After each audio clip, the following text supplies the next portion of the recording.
Hello दोस्तों, आज हम लोग देखेंगे बिहार पुलिस और बिहार दरोगा के लिए पॉलिटी का क्वेश्चन देखेंगे। किसका देखेंगे? पॉलिटी का। और बहुत ही इंपॉर्टेंट क्वेश्चन होगा, तो आप लोग इस वीडियो को पूरे अंत तक देखिएगा। और यदि चैनल पर नए होंगे तो चैनल को प्लीज़ सब्सक्राइब कर लीजिएगा, क्योंकि आपकी जो है तैयारी के लिए बेहतर से बेहतर चीज़ों को जो है यहाँ पर संग्रह करके लाया जाता है।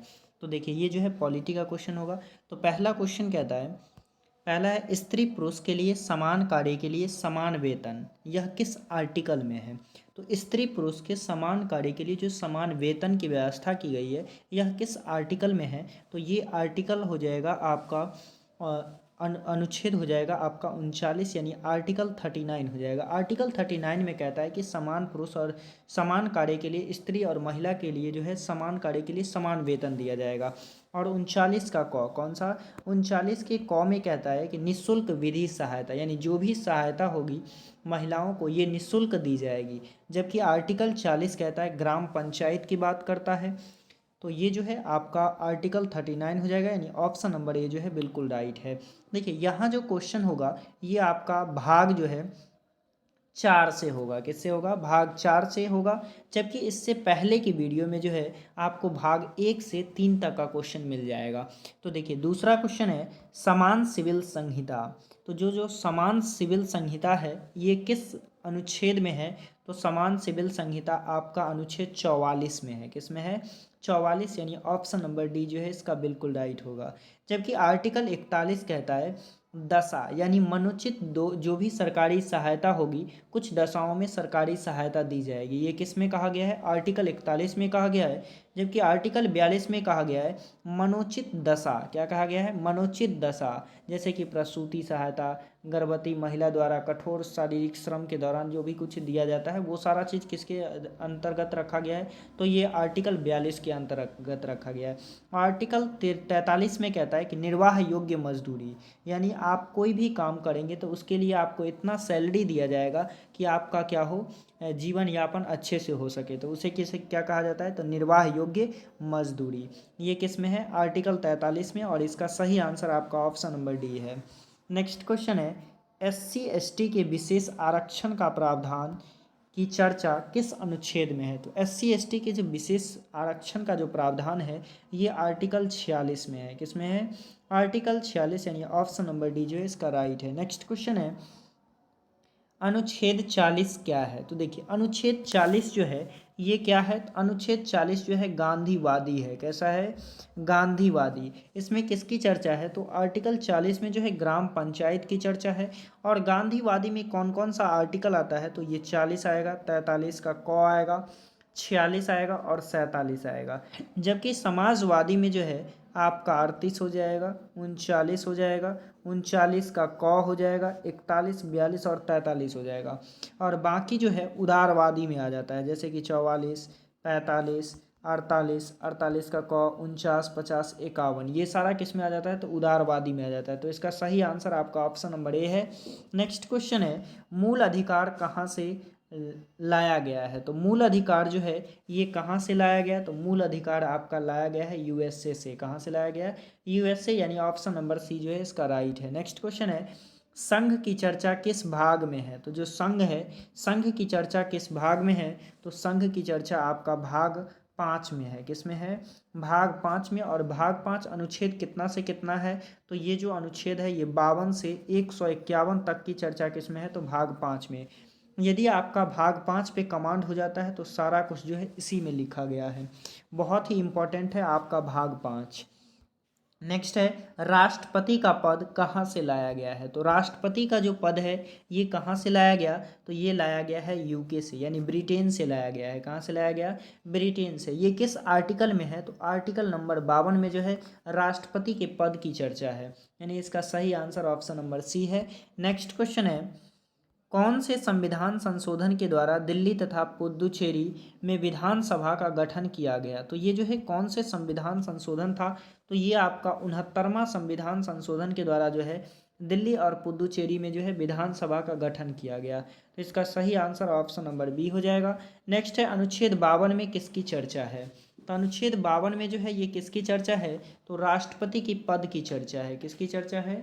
राष्ट्रपति के पद की चर्चा है। इसका सही आंसर कौन सा हो गया? तो सही आंसर ऑप्शन नंबर सी हो गया।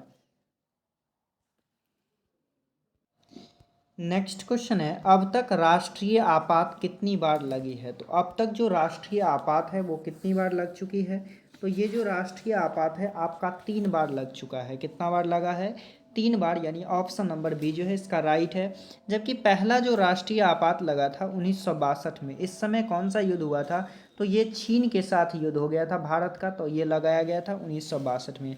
दूसरा जो लगाया गया वो 1971 में लगाया गया, और इस समय जो है बांग्लादेश संकट था। क्या था? बांग्लादेश से जो है, बांग्लादेश में जो है पूर्वी पाकिस्तान जो था, वो उस समय बांग्लादेश जो है पश्चिमी पाकिस्तान था, तो पूर्वी पाकिस्तान वालों ने बांग्लादेश पे आक्रमण कर दिया था, तो उस समय जो है भारत में इमरजेंसी लगाई गई थी। और तीसरा जो लगाया गया था 1975 में, 1975 में कहा गया कि आंतरिक अशांति हो गया है। क्या हो गया है? आंतरिक अशांति के कारण 1975 में, और इस समय जो है इंदिरा गांधी प्रधानमंत्री थी। तो कुल मिलाकर के जो है 3 बार लगाई गई थी। नेक्स्ट है, राष्ट्रपति का जमानत राशि कब जब्त हो जाता है? तो देखिए, जब राष्ट्रपति का जो जमानत राशि है तो जब्त कब हो जाएगा? तो जब राष्ट्रपति को जो है 1/6 मत नहीं मिलता है, यानी कुल मतों का यदि उसे 1/6 मत नहीं मिलता है, तो उसका जो जमानत राशि होता है, जमानत राशि कितना होता है? तो 15,000 होता है। ये आरबीआई के पास जमा होता है। किसके पास जमा होता है? आरबीआई के पास जमा होता है। अगर उसे 1/6 मत प्राप्त नहीं होता है कुल मतों का, तो उनका जमानत राशि जो है जब्त हो जाता है, यानी इसे जो है नहीं लौटाया जाता है। इसी को कहा जाता है कि जमानत राशि क्या हो गई? जब्त हो गई। ये आरबीआई में रखा जाता है। नेक्स्ट क्वेश्चन है, क्या राष्ट्रपति फांसी की सज़ा को माफ़ कर सकता है? तो देखिए, राष्ट्रपति जो है फांसी की सज़ा को माफ़ कर सकता है। क्या कर सकता है? कंप्लीटली जो है फांसी की सज़ा को माफ़ कर सकता है। और ये किनके सलाह पर? तो ये जो है गृह मंत्री, किनके सलाह पर? गृह मंत्री के सलाह पर जो है राष्ट्रपति इसे माफ़ कर सकता है, पूर्ण रूप से माफ़ कर सकता है। और मार्शल लॉ को भी माफ़ कर सकते हैं। जबकि जो इन्हीं का जो क्षमादान शक्ति है ये आर्टिकल 72 में है। किस में है? आर्टिकल 72 में। जबकि राज्यपाल, क्या होता है? राज्यपाल, राज्यपाल जो है फांसी की सज़ा और मार्शल लॉ को माफ़ नहीं कर सकता है। और इसकी चर्चा किस में है? तो इसकी चर्चा आर्टिकल 161 में है। किस में है? आर्टिकल 161। तो इसका सही आंसर ऑप्शन नंबर सी हो जाएगा। नेक्स्ट क्वेश्चन है, पहली बार राजकीय आपात कहाँ लागू किया गया? तो पहली बार जो राजकीय आपात लगाया गया था वो कहाँ लगाया गया था? तो वो पंजाब में लगाया गया था। कहाँ लगाया गया था? पंजाब में। इस समय इसका नाम जो है पेप्सू था। क्या था?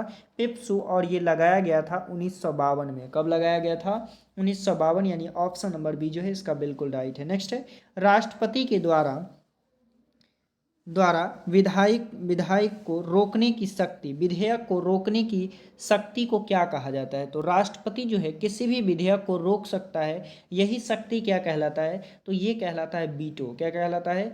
वीटो। यानी इसे क्या कहते हैं? तो वीटो पावर। इसे क्या कहते हैं? Veto power. जो किसके पास होता है? केवल जो है राष्ट्रपति के पास होता है, यानी वो जो है किसी भी विधेयक को रोक सकता है। नेक्स्ट क्वेश्चन है, डाक संशोधन विधेयक 1986 पर किसने जेबी वीटो लगा दिया? तो ये पहली बार जो है वीटो का प्रयोग किया गया था। और ये कब किया गया था? तो 1986 में। और किस पे? डाक संशोधन विधेयक पर। किस पे? डाक संशोधन विधेयक पर जेबी वीटो लगा दिया। जेबी वीटो का मतलब होता है कि कोई भी उत्तर नहीं देना, यानी जो भी विधेयक लाया गया उसे राष्ट्रपति अपने ही पास रख लेते हैं। इसे पुनर्विचार के लिए भी यदि नहीं लौटाते हैं तो वही क्या कहलाता है? जेबी वीटो कहलाता है। और ये सबसे पहली बार लगाए थे ज्ञानी जैल सिंह। कौन लगाए थे? ज्ञानी जैल सिंह, यानी ऑप्शन नंबर बी जो है इसका बिल्कुल करेक्ट है। नेक्स्ट क्वेश्चन देखिए, राष्ट्रपति पर महाभियोग किसने राष्ट्रपति पर महाभियोग कितने बहुमत से पारित होगा? तो राष्ट्रपति पर यदि महाभियोग लगाया जाता है, ये जो है संसद है। क्या है? संसद। संसद में जो है क्या होते हैं? 2 सदन होते हैं। क्या होते हैं? 2 सदन। एक होता है आपका लोकसभा और एक होता है राज्यसभा। एक क्या होता है? लोकसभा और एक होता है राज्यसभा।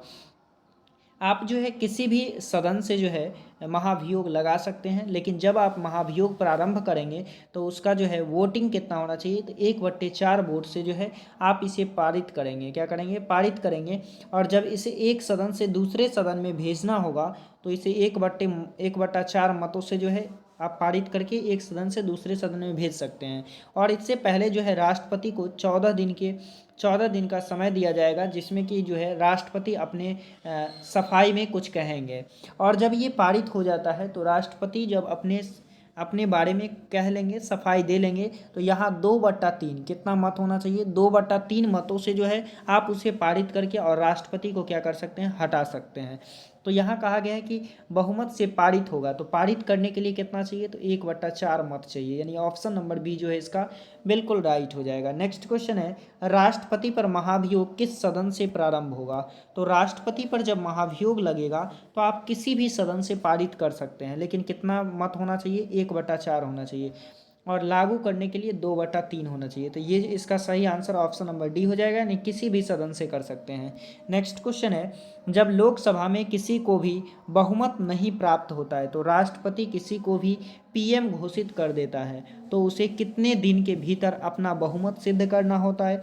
मान लीजिए किसी के पास बहुमत नहीं भी प्राप्त होता है तो राष्ट्रपति जो है उसे पीएम नियुक्त कर देते हैं, लेकिन उन्हें टाइम दिया जाता है कि आप जो है 30 दिन के अंदर 273 सीट जो है पुराइए, तभी जो है मत साबित कर दीजिए, तभी आप क्या रहेंगे, प्रधानमंत्री रहेंगे। नहीं तो फिर से अगर नहीं पूरा करते हैं तो फिर से राष्ट्रपति कहेंगे कि दोबारा जो है चुनाव कराया जाए, यथाशीघ्र, यानी जितना जल्दी हो जाए क्या किया जाए, चुनाव कराया जाए। तो इसका सही आंसर कौन सा हो जाएगा, तो ऑप्शन नंबर ए जो है इसका बिल्कुल राइट हो जाएगा। नेक्स्ट क्वेश्चन है, यदि राज्यसभा ने अनुमोदक कर दिया तथा लोकसभा भंग हो गई तो लोकसभा कितने दिन के भीतर अनुमोदित करेगी। तो लोकसभा जो है कितने दिन के भीतर करेगी, तो ये 30 दिन के अंदर हो जाना चाहिए। कितने दिन के अंदर, 30 दिन, यानी ऑप्शन नंबर सी जो है इसका बिल्कुल राइट है। नेक्स्ट है, केंद्रीय विश्वविद्यालय के महाकुलाधिपति कौन होते हैं, यानी चांसलर जो है कौन होते हैं, तो चांसलर जो है आपका राष्ट्रपति होते हैं। कौन होते हैं, राष्ट्रपति। जबकि यदि बात किया जाए कि राष्ट्रपति का निर्वाचन कैसे, राष्ट्रपति का जो निर्वाचन है उसमें कौन कौन भाग लेंगे। देखिए, राष्ट्रपति के निर्वाचन में जो है, मान लीजिए कि ये आपका क्या है, संसद है, क्या है, संसद। संसद में 2 सदन होते हैं, एक होता है आपका लोकसभा और एक होता है राज्यसभा। और जो विधानमंडल होता है, विधानमंडल में भी 2 सदन होते हैं, एक होता है आपका विधानसभा और एक होता है विधान परिषद। तो जो सांसद होता है, सांसद में लोकसभा और राज्यसभा दोनों जो है इनके चुनाव में भाग लेंगे। लोकसभा में कितने सीट होते हैं, तो लोकसभा में 545 होते हैं, और राज्यसभा में कितना होता है, तो राज्यसभा में 245 होता है। ये दोनों तो भाग लेंगे ही लेंगे।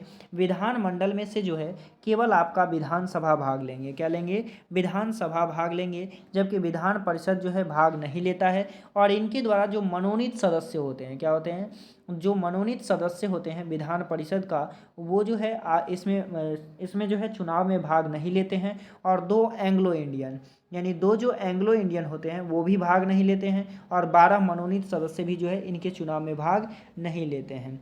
तो ये चीज़ आपको समझ में आ गई होगी। तो फिर मिलते हैं नेक्स्ट वीडियो में, आज के लिए इतना ही।